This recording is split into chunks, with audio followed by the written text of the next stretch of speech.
Hallelujah. Hallelujah. Hallelujah. Hallelujah.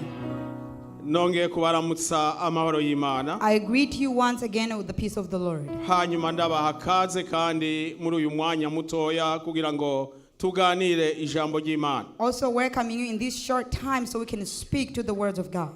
Tutarinjira mu ijambo ry'Imana. Before we enter into the words of God, nagomba nsabe abantu kuko ngomba mvugane n'abantu. I'm going to ask people because I'm going to talk to people. Tukora akantu kakajede katoya. To do something different. Nsaba abantu bari inyuma hariya. I'm going to ask each and everyone who are in the back. Mbugati nimba wicaye inyuma. If you are sitting right behind, nukubera uhoruza usanga izimbere bazicaye. it's because you always come when the front seats are filled. Ariko ntuyitirire ngo ni intebe yawe y'inyuma. Don't just call it as your chair of the back. Kuko uru rugendo turimo nugo gusiganwa. Because this journey that we in is a Reka race. nsabe uhindura ibibanza wegera imbere. I'm Izi going ntebe to ziri ask gusa you to switch ntiyaboneke n'intebe n'imwe iri gusa. the space and come forward.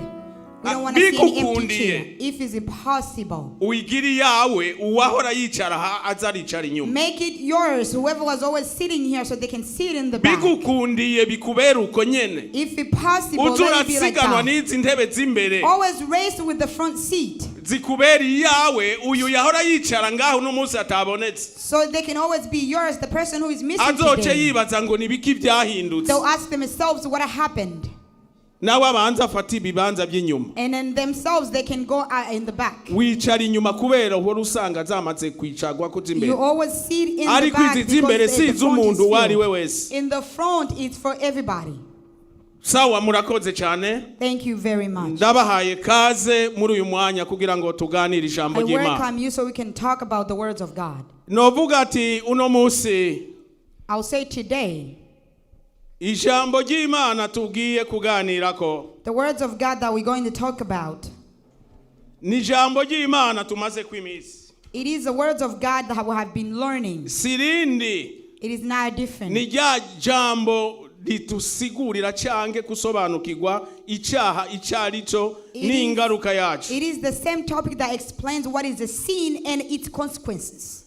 Ikituma Imana igomba ko twige kuri iri jambo umwanya utari muto. The reason why God wants us to learn on this word for a long time. Iri ni ryo jambo ry'umusingi. This is a word of foundation. Hamwe isi yose yotahura kumenya icyaha icyarico. If the whole world can know what is a sin N'ingaruka yacu bakayitahura iyariyo. and understand what is the consequences of it, Abantu bohunga icyaha bose. everyone will run away from the sin. Kandi isi yokironga amahoro And- aramye. And the whole entire world will have peace. Uwo mwanya twumva ngo ugiye kuza. The time that we hear that is going to come, Inganji ya Kristo Yesu. the kingdom of the Jesus Christ.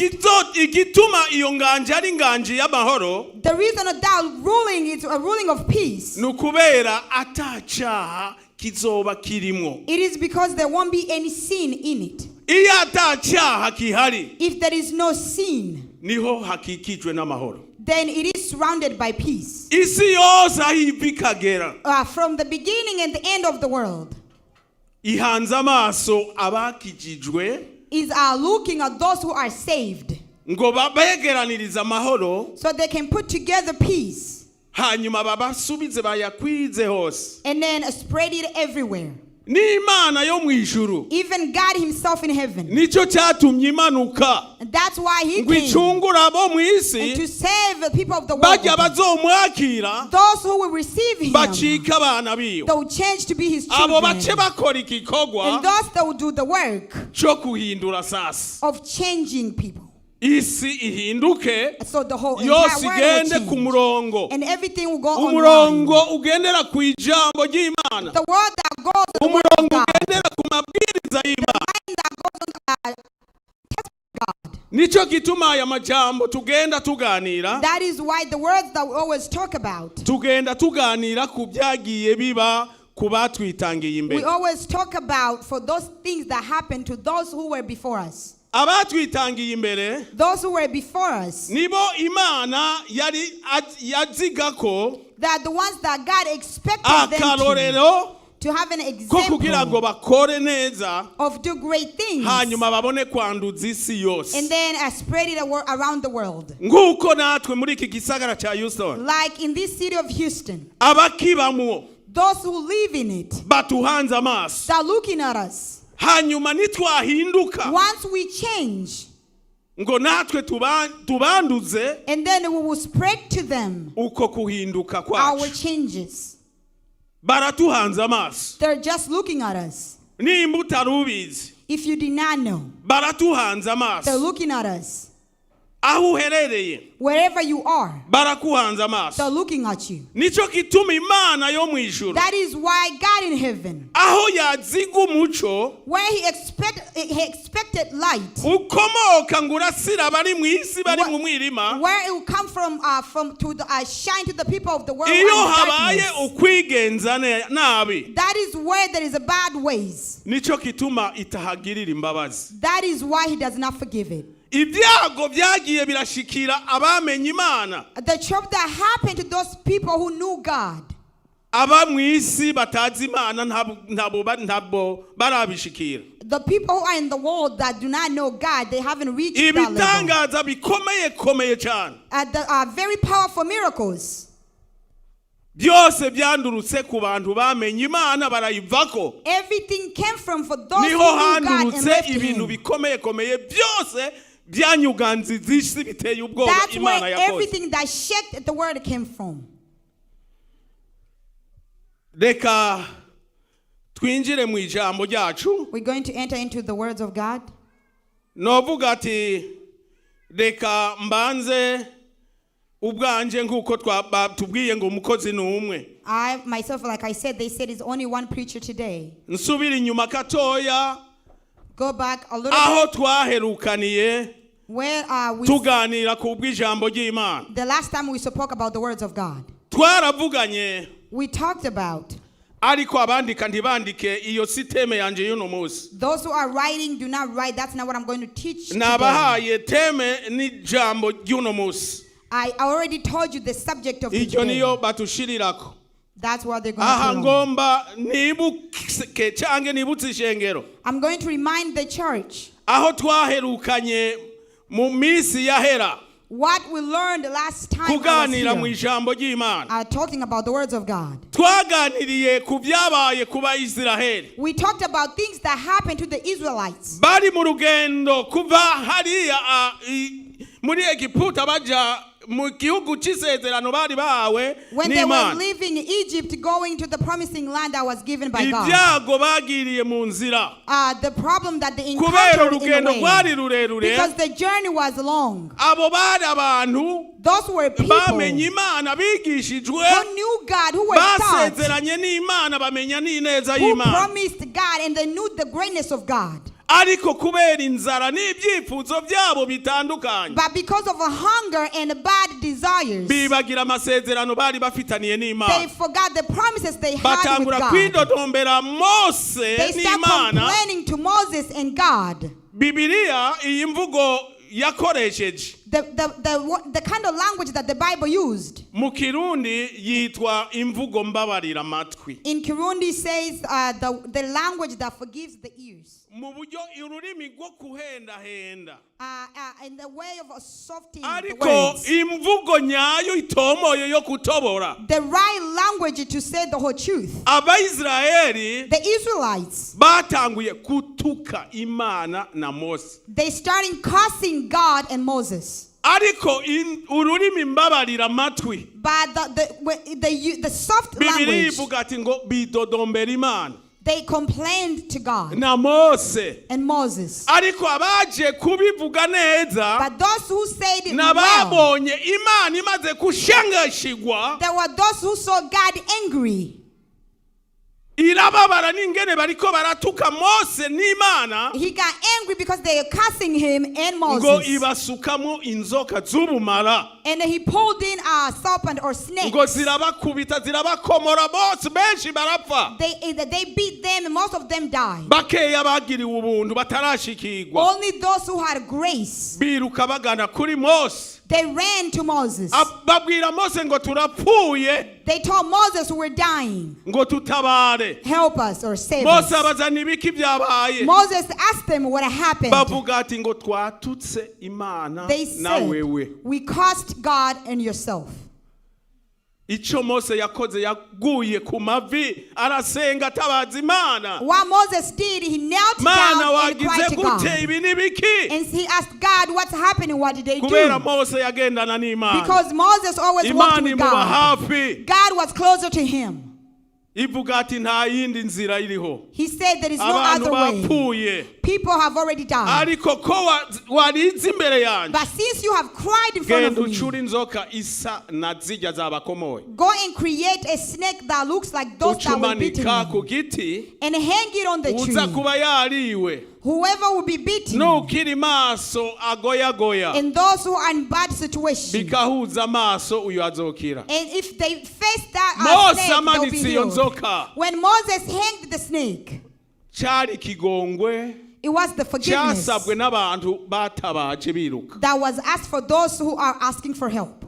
Hagati y'icyaha n'ingaruka yacu. Between the sin and its consequences, Hari umutabazi ari hagati y'ibyo bintu bibiri. there is a helper, there is a savior who is in between them. Umutabazi ari hagati The y'icyaha n'ingaruka yacu. Who is in between the sin and the consequences? No kwihana gusa niwe mutabazi ahagaze It hagati. is repentance. Iyo wihanye Once you repent, amateka arahinduka. all your things changes. Aba baragiriwe ubuntu. They had a grace. Bararonse umuntu akigoyagoya atarashikirwa. They were given grace. Arihuta ashikira Mose. A person who was almost Aratura dying ngo went to Moses. twatukanye turagotse. They ran and told Moses, we Mose cursed abaza God. mwatutse nde? And Moses asked, who did you Ngo curse? Imana na We wewe. cursed God and yourself. Mose acararenguka n'ibyo byaha imbere y'Imana. And Moses took their sins to God. Ibyaha birengukanywe n'umuherezi. The sins that were taken with the pastor or servant of God. Bakundwa bene data. My beloved ones. Mufyina ku bintu. Play with anything else. Ni wa murimyi cange umuntu yarondera umuhoro. It's like that farmer was looking Awuronderera for kure a tool, kumba ufise mu kwaha. looking for far, and they had underarm. Mwari mufise abaherezi bari hafi yanyu. You have a pastors or servant of Ariko God who are closer to you. uracyawuronderera kure. But today you are looking far Ku away. muntu tumwe Mose yari yamaze kuvugana In n'Imana 1 yaje. minute, Moses was already speaking to God. Kuri wewe byabanza kukusaba utangure kwihana. For you, you were supposed Urondera utuntu kugira ngo uronke confess. imigenderanire n'Imana. For you to find a way to have a relationship with God. Ariko umuherezi ku muntu tumwe yari yamaze kuronga But n'inyishu. the servant of God was already to Yaremye God with 1 minute. n'inzoka yamaze kuheza. He was already created the Abantu snake already. barakira And barahaguruka. people were saved, they stood Usomye up. ujya murongo uhereza sinzi ko ari wa kangahe. If you read Ngo that Abisirayeli verse, barakira barahaguruka. the Israelites were Ngo saved baragenda and ahantu stood up. bagira ihema. And they went somewhere to build a tent. Ibintu bitangura bushasha. Everything is started anew. Hallelujah. Hallelujah.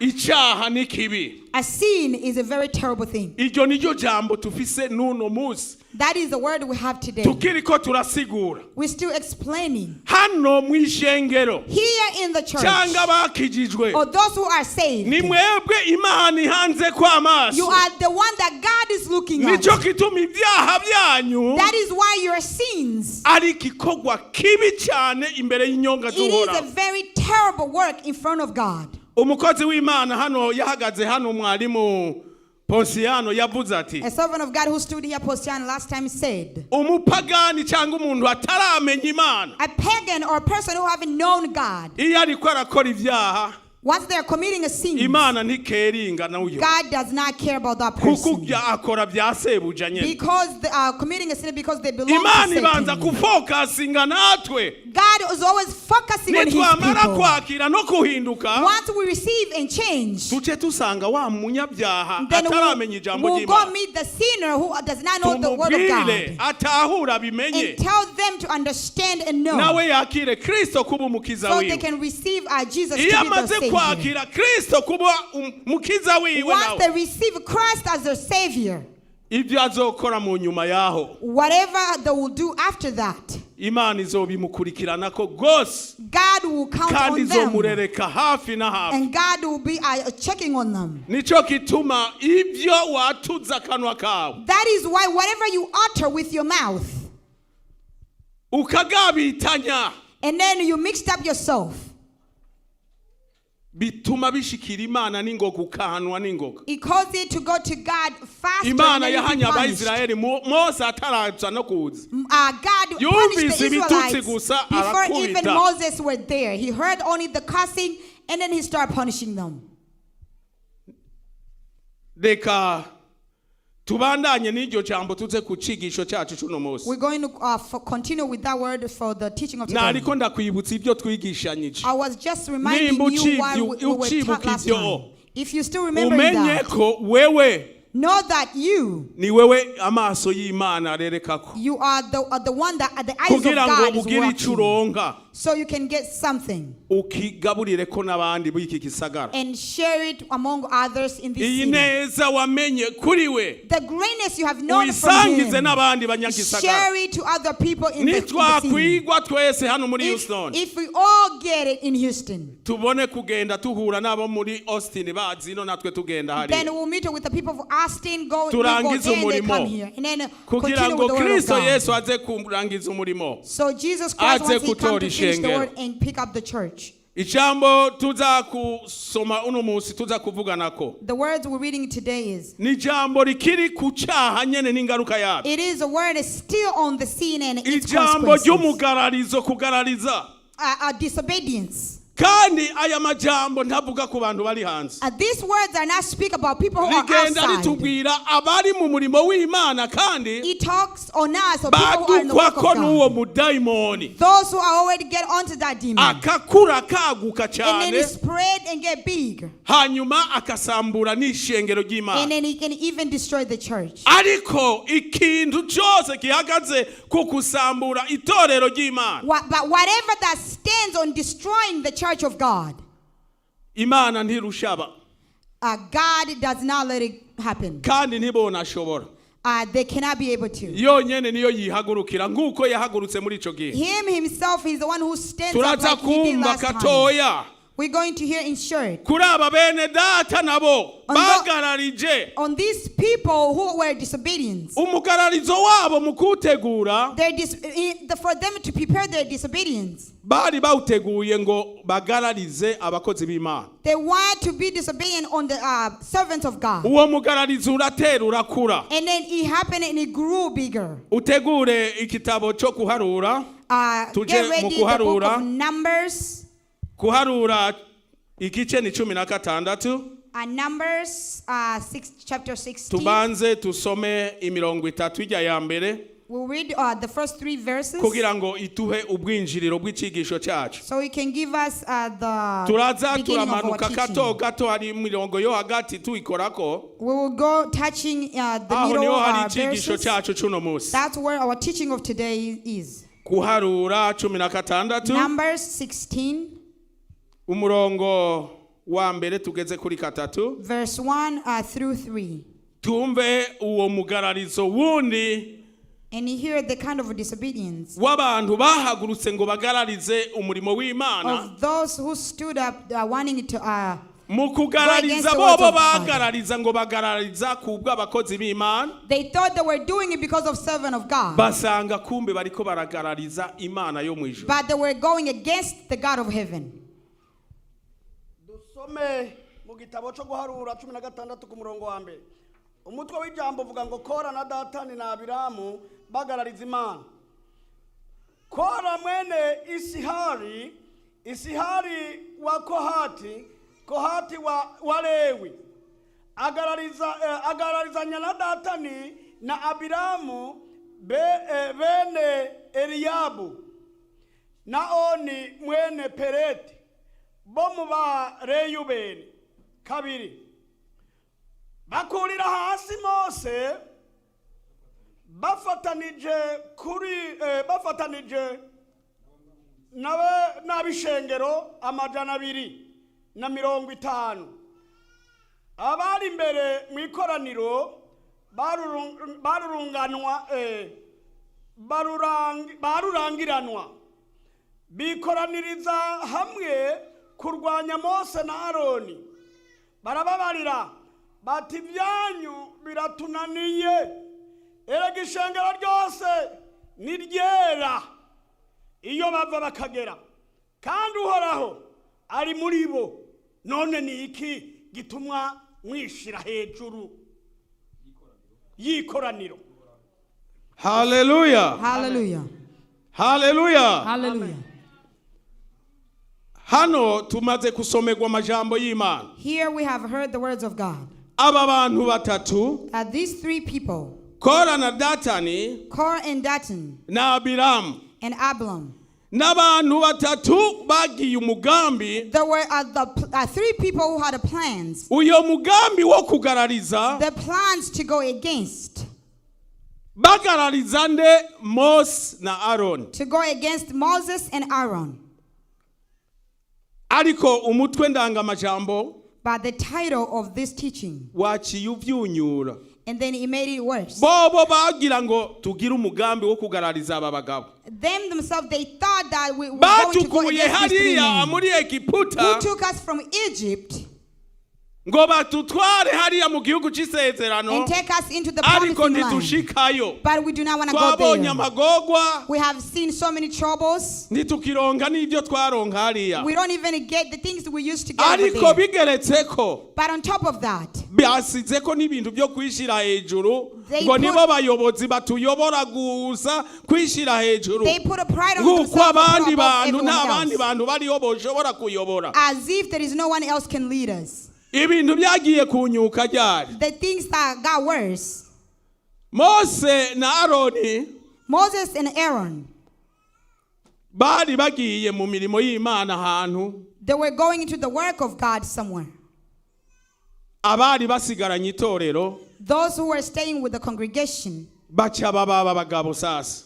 they were these three men. Uwo munsi And that day, abo bagabo basigaranye ishengero, when those three men left with the congregation, baragigimbya ishengero, bararigimbya neza. they start shaking the church really good. Mpwemu w'Imana ararururuka mu ishengero. And the Holy Spirit came in the church. Babona umwuka w'Imana ingene uri mu They ishengero. saw how the Holy Spirit Ishengero was filled in the ryuzuye church. mwuka. When the congregation was filled with the Holy Mose na Spirit. Aroni batariho. When Moses and Aaron were not there, Bavuga ati babagabo kumbe na twebwe they tworigigimbya. said those two men, it means that we Ngaba can do it mpwemu none ourselves. ishengero ry'Imana rirakomeye. See how the church of God is powerful. Rirakwiye. It is None fulfilled. ico baduhendesha niki? Why do they always lie to us? Baca baragira imigabo They had a plan yo kugira ngo babagararize, of taking over baveho bobo nabo bayobore. so they can be removed, so the three men can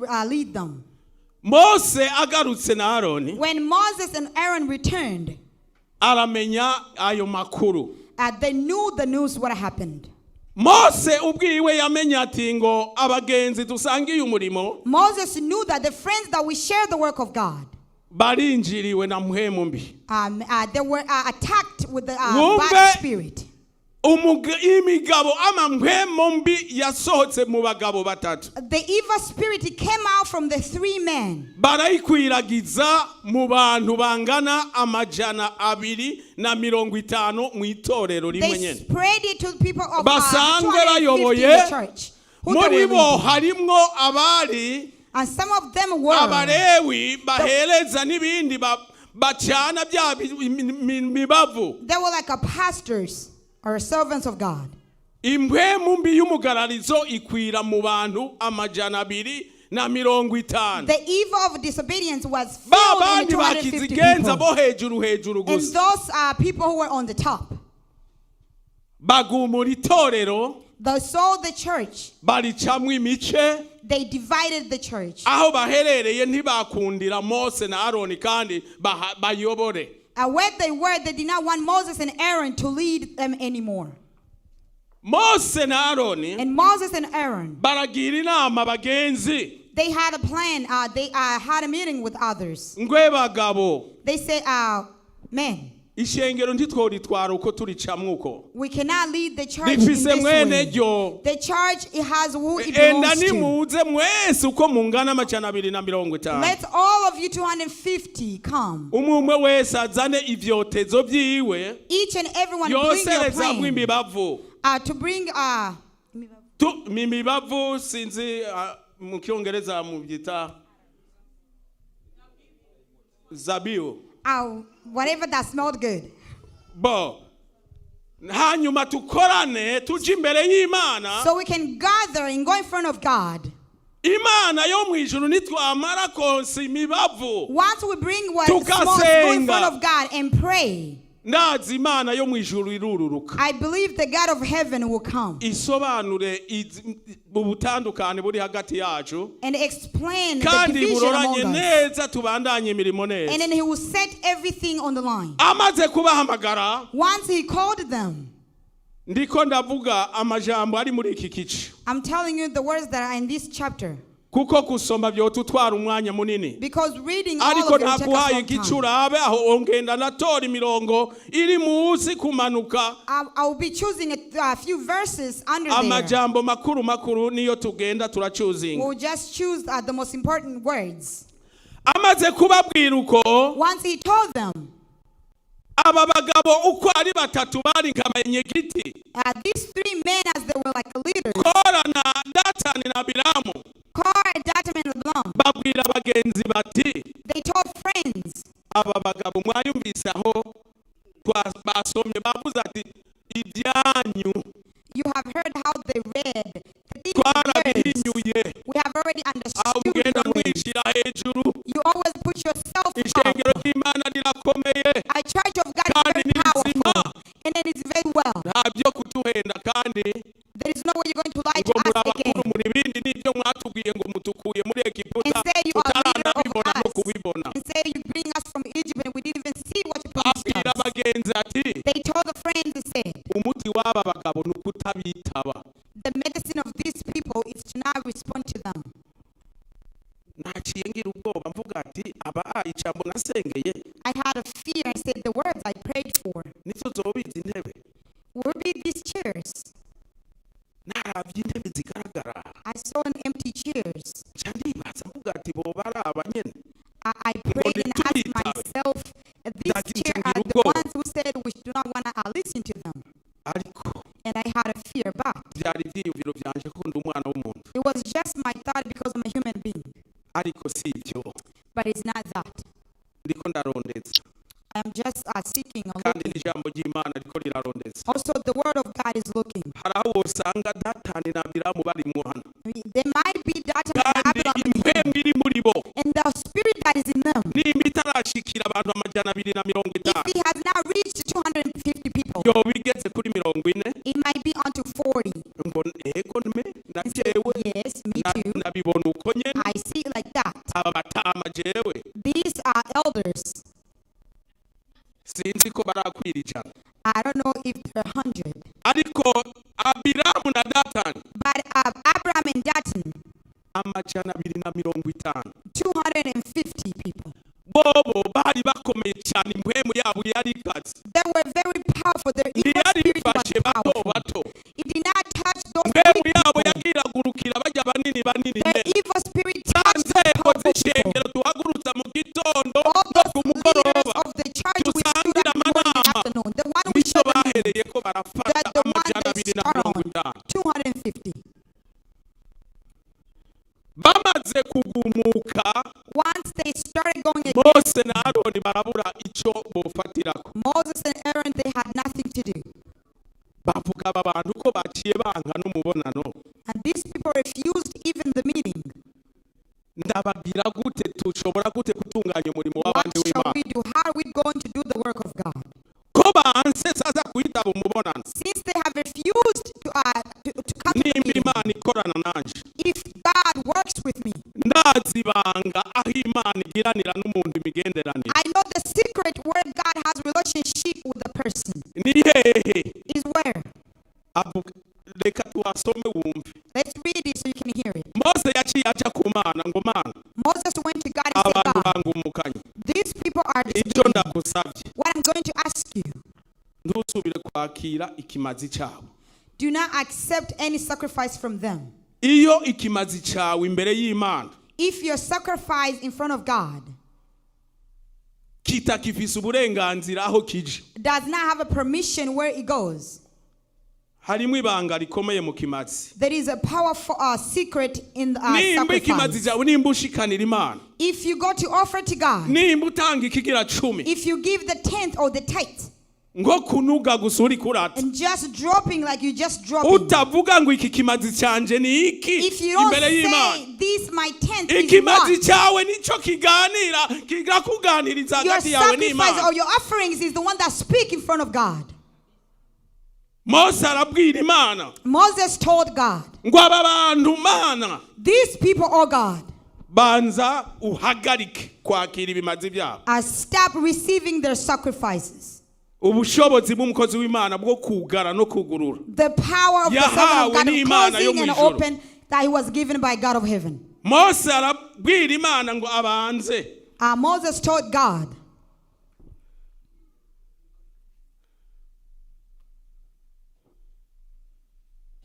soma kuri 15 murongo wa 15 igice nico nyene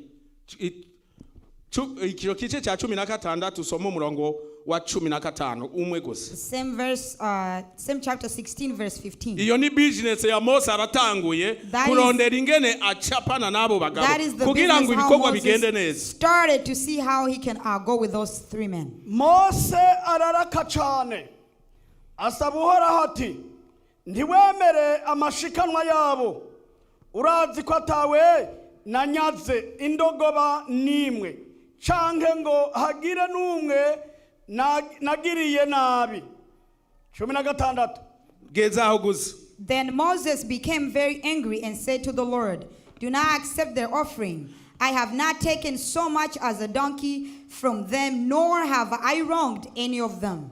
kugira ngo ugende kuhangana n'Imana ubwira Imana For you to go and face God and tell him, yagiye kuvuga yiyemeye he went to God with audacity nk'umuyobozi as a leader. ngo Mana ndasabye He said, God, I ask you, aba bantu these people, hagarika kwakira ibimazi byabo. stop accepting their offerings. aca arabwira Imana ko And he told God, unsuzume check on me urabe ko hari ciwabo bonyagiriza na nyatsi and see if I have taken either any of the thing from them. iyo aba yarafise ibyo yanyaze by'ubusuma nawe If he had taken anything from them in a wrong way, Imana yari kumubwira mviraho Mose then God would have ibyo told uriko uravuga Moses, n'ibiki wewe get away from me. What are you saying? ariko Mose yarazi ico ariko arakora But Moses knew what he was doing. Imana itako irabishitsa And God fulfilled it. irakanseringa kwakira ibimazi byabo And he canceled receiving their bari offerings. batwaye ivuvu ry'abantu benshi babakurikiye They took so many people that was following them.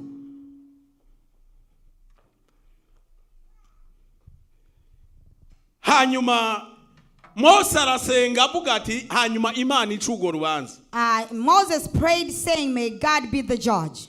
hanyuma reka tuja kuri 20 kugira ngo tutoragure by'akamaro ibyo turiko ni icyaha n'ingaruka yacu. Let's go on verse 20 and so we can choose what's important. hamwe twahereye imbere Where we started in the beginning. hamwe twaheruka Israeli barungikirwa inzoka zirabakomora When last the Israelites were sent, the snake were sent to them bobo to be beaten. baratabawe they were saved. ko muri bo harabonetse abihanye. Because among them, some of them repented. Ikibanguranya hagati y'icyaha n'ingaruka yacu. The only thing that I was getting between the sin and the consequences, harahagazeho umugabo umwe gusa niwe ashoboye kuca urwo rubanza. there is only one man in between that can judge. Uyo mugabo nawe nta wundi nukwihana. That man is repentance. Niko yitwa.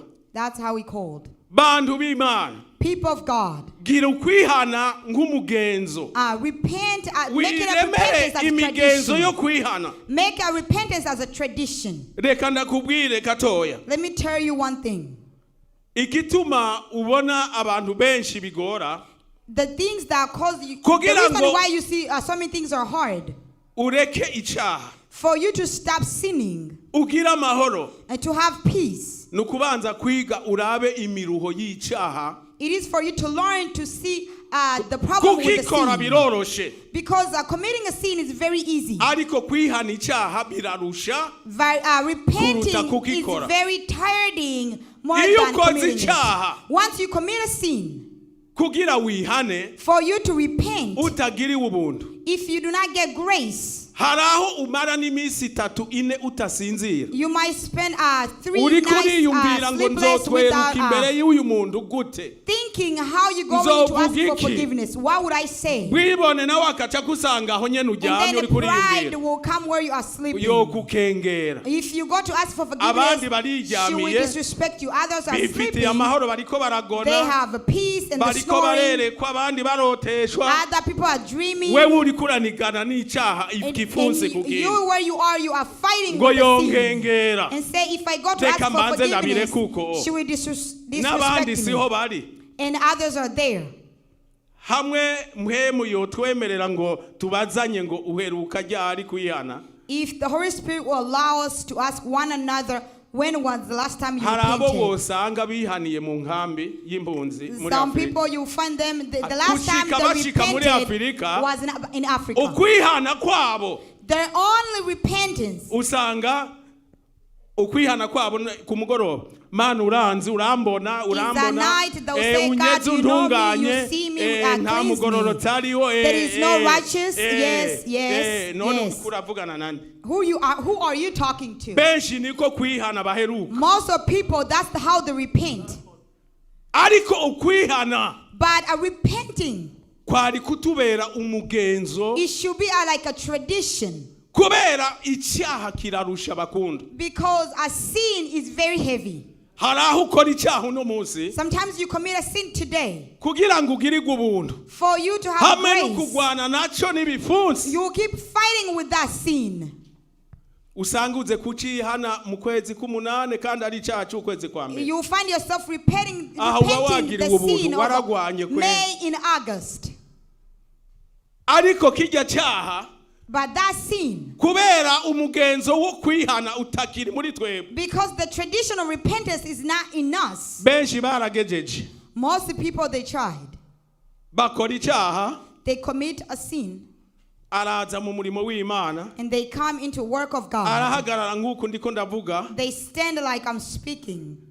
arabuturitsa n'ukuri burakunda neza, They preach without any problem. aratomboza no kuri YouTube bujako, And then they were lucky even on the YouTube. akaca janda muri ivyo gusa. And then they'll enjoy only in that. Kumbe nta ngorane. And say, oh, there is no Akora problem. akaha ka mbere, They'll commit the first sin. abuturitsa ka And kabiri. then preach. And then commit another sin. And then preach. Ni rya jambo ry'Imana rivuga ati ngo Imana ni nyembabazi. That is the word of God that says God is Ariko a forgiveful ubikore, God. But do it. Hari umurongo ntarengwa. There is a lane that you cannot cross. Ushitse kuri wa murongo ntarengwa, But once you reach on that line, kandi bizogaruka bije kuri YouTube, then it will come back and go on YouTube. bibeshuze bya bindi wavuga ngo uri umukristo. And then it will shame you whatever you have said that you are a Christian. Abantu bakaca bibaza ibi bintu nibiki. And people will start to question themselves, what is this? Uko niko Imana ikora. That's how God works. Abo bakora na badatani, This Korah and Dathan, uwumva iyo byahereye, if you can hear where it started, uce wumva aho bagiye kukubitirwa And here where they were punished kuko at. muri bo nta numwe Because among them there was no yiyumviye one kugira ngo yigarure who bihane thought to change their imana minds yo and mu ijuru ngo repent. ibagirire So imbabazi God of heaven can forgive them. Mose na Aroni bamaze kusenga Once Moses and Aaron prayed, bavuga ati imana tutabare they said, God, save ibara us. riraguye There is a isi trouble. yovyakira gute How will the world receive it? so dusomere kuri 20 Read on verse 20. hanyuma tugereze kuri 27 20 through 27. uhoraho abarira Mose na Aroni ati nimwitandukanye n'iri shengero ndarirandure mukanyisase 22 baca barapfukama barunama bati mana yewe mana y'impwemu z'abari n'umubiri bose umuntu umwe akoze icaha mbega woca urakira ishengero ryose. haleluya banza ugeze aho hariho akantu kakasunutse Stop there. There is something. intambara igira itangure A war is about to start. order y'imana yamanutse The order of God has came. yabonye urubanza aho ruciye aho rukwiye kuca God has saw how he's supposed to Mose judge na them. Aroni na Mose basenze Aaron and Imana Moses yabyumvise. prayed, and God heard it. ikiza ibabwira ngo mwitandukanye n'iryo shengero He came and told them, separate Gira yourself from ndarirandure the assembly, akanyisasi. because I'm going to destroy it in a short time. abakozi b'Imana The servants of God, n'ababyeyi nyakuri they are the true parents. nk'uko bigishijwe na Kristo ari we se wabo cyangwa umuyobozi Like wabo how they were taught by the leader who is Jesus. niko bimeze no mu ijuru That's how it is in heaven as well. Kristo niwe aguma arindiriza Imana ngo data banza urindire Christ is the one who keeps stopping God and say, Father, Mose please na wait. Aroni ho kwemera Instead of Moses ngo and Aaron accepted bitandukanye, it and then Imana separate irandure bihere biheze. themselves, so God can destroy them. bongera kandi gupfukama They knelt down ngo once banza again. ureke umuntu ni bangahe bobo baharura abo bantu 250 And said to themselves, they were counting those 250 kandi bari people. bazi abatanguye iyo migabo And they knew the people who ko started that abantu nka plans. batatu gusa It was just 3 men. bavuga ati abantu babiri cyangwa umwe akoze icyaha gusa They said only one ugomba person or urandure two committed byose sins. bose bagende You want to destroy the whole assembly. Imana yongera kubumvirira hagarika bandanye usome And God listened to them and stopped. Wumva ingene Imana sasa ikirobanura sasa Hear how God chooses. kuri 23 uhoraho abarira Mose ati barira ishengero uti nimwigireyo muve ku mpande zose z'amahema ya Kora na Datani na Abiramu 25 nuko Mose ava hasi ajaho Datani na Abiramu bari abakuru bo mu Bisirayeli baramukurikira abarira ishengero ati nimwigireyo muve ku mpande zose z'amahema y'izi nkozi z'ibibi ntimugire ikintu cyabo na kimwe mukorako kugira ngo ntimuranduranwe nabo mugahanirwa ibyaha byabo byose. Amen. Amen. Imana yagize akagongwe ko kujaniranya God have forgiveness of ibabwiye not destroying basigende everyone. He told them instead, go. hariya Datani na Abiramu bari narijya kundi ryose yamikugu Go bavize where Dathan and Abraham and all everybody else mubwira are, abantu bose bari kumwe nabo and tell everyone who is with them bitandukanye nabo bagere kure cyane to separate themselves from them, kandi ntiyagire n'ikintu cyabo cyose begerana and nacyo they should not take anything that belongs to them, kugira ngo ntibahave baranduranwa nabo ku bw'ibyaha byabo so they won't be destroyed with them because of their sins. Mose aragenda atanga iyo nkuru. Moses and took the news. Abantu Abayisirayeli bose bari kumwe na Mose bajana nawe kuraba ibyo bintu. All the Israelites that were with Moses, they went to see what was happening. Ikoraniro ryose ryumvise iyo nkuru iryo tangazo. Once the whole assembly heard the Umwe wese announcement, yitandukana nabo yigirwa each kure. and everyone ran away from those three No kure men yayo mahema yabo and kure. far away from their tents as well. Aho twohakura iki muri iyo mirongo? What can we take away from those verses? Mwene data uri mu nama izarizo zose My zoba beloved zifatanije. ones, if you are in any kind of meetings, Zoba inama za niryo na jewe nuko a nyene meeting numva. of saying that me too as well. Izo zizo zakwegeye ba Datani.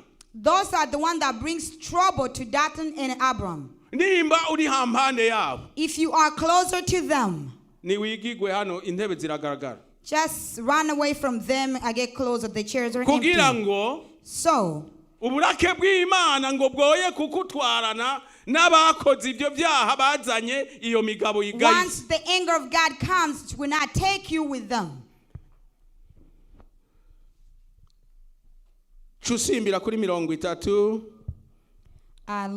Jump on verse 30. Narimwe twumve Verse 31.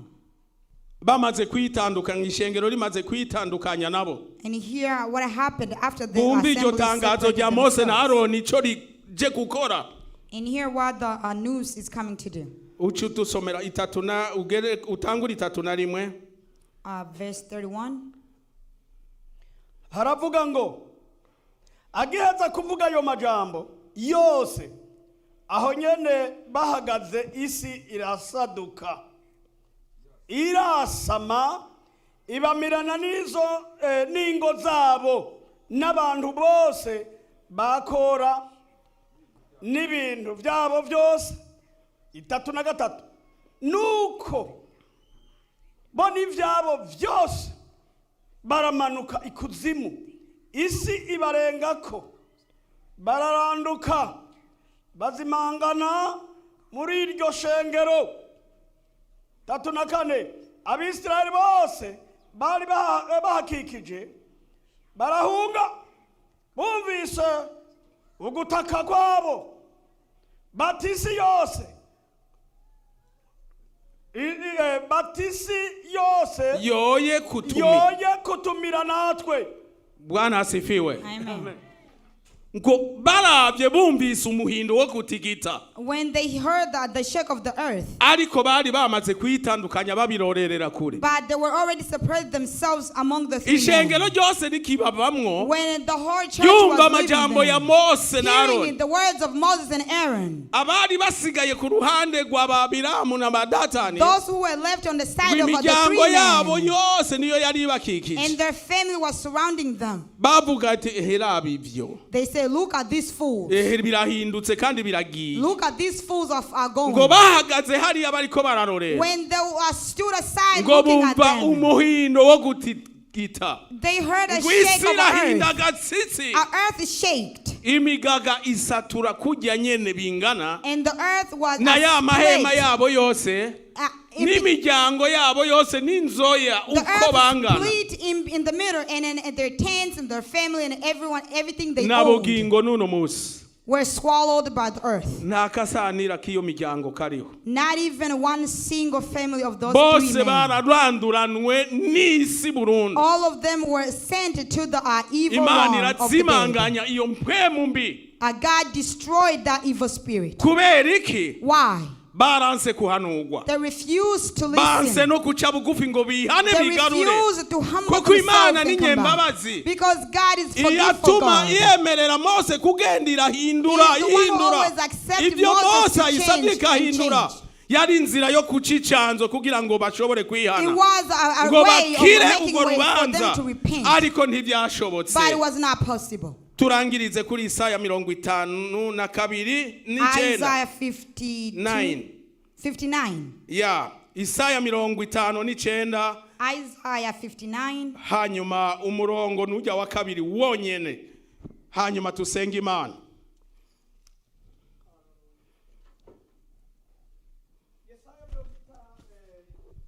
Yesaya 59 ku murongo wa kabiri gusa. Ariko ibigabitanyo byanyu nivyo byabatandukanije n'Imana yanyu, kandi ibyaha byanyu nivyo byabakingiriye mu nyonga hayo bituma yanka no kumva. Hallelujah. Hallelujah. It's a book of Isaiah 59 verse 2. But your iniquities have separated you from your God. Your sins have hidden his face from you so that he will not hear. Hallelujah. Hallelujah.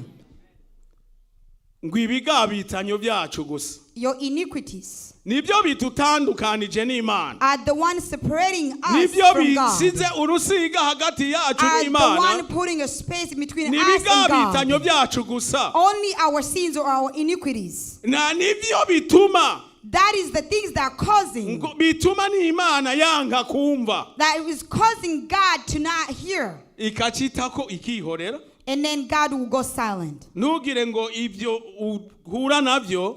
Don't think whatever you're Nuko facing kusenga kwawe nanje. and your prayings and mine. Ntugire ngo Imana ntibyumva. Don't ever think that God Hari cannot hear urusiga you. ngo hagati yacu nayo. There is a very huge space between him and us. Ikacha yanga kumva. And he does not want to hear. Kandi ikacha yihorera. And then he goes silent. Imana yihojeje. When God goes quiet, Ukwihorera kw'Imana. the silence of Ukuhora God, kw'Imana. the silence of God, Ibintu biba biriko birononekara. things are getting worse or being destroyed. Bene data tusangiye urugendo. My beloved, we share the words of the journey of God. Turumva ko hariho umucamanza ashoboye kubanguranya. We can hear that there is a judge who can stand in between. Hagati y'icaha n'ingaruka yacu. Between the sin and its consequences. Nta kindi kibanguranya atari kwihana gusa. Nothing else can go in between Niko besides twagiye repentance. turumva. That's what we heard. Ababonye bamaze gukora icyaha baratabaza. Those who found themselves committing a sin, they seek for help. Kandi mu buryo bubangutse. In an easy way. Tabaza n'abakwegereye. Seek a help from those who are closer to you. Tabaza abakozi. Seek help from the servant of God. Hanyuma nabo bongere bakurengukire nuko wishikira. And then they will go to God. Even though you can do it yourself. Kugira ngo Imana yo mu ijuru. So the God of heaven. Iyo tufise umuco cyangwa umugenzo wo kwihana. Once we have a light or tradition of tukawugira repenting, indya zacu twebwe abakijijwe. making it our food as we are Okwihana saved. A no repentance kusenga. and praying. Ukusenga kufatanije no kwihana. Praying that is attached on repentance. Kwegereza abantu hafi You y'Imana get cyane. closer people close. You get Niyo people nzira closer to gusa God. That is the only way yo kutabagwa iriho. of being saved. N'aya majambo y'Imana. These are the words of God. Abayumvise mwese. Those who have heard, Imana ibahezagire God cyane. bless you all. Tugira tusenga Imana yo mu ijuru. We're going to pray to God of heaven.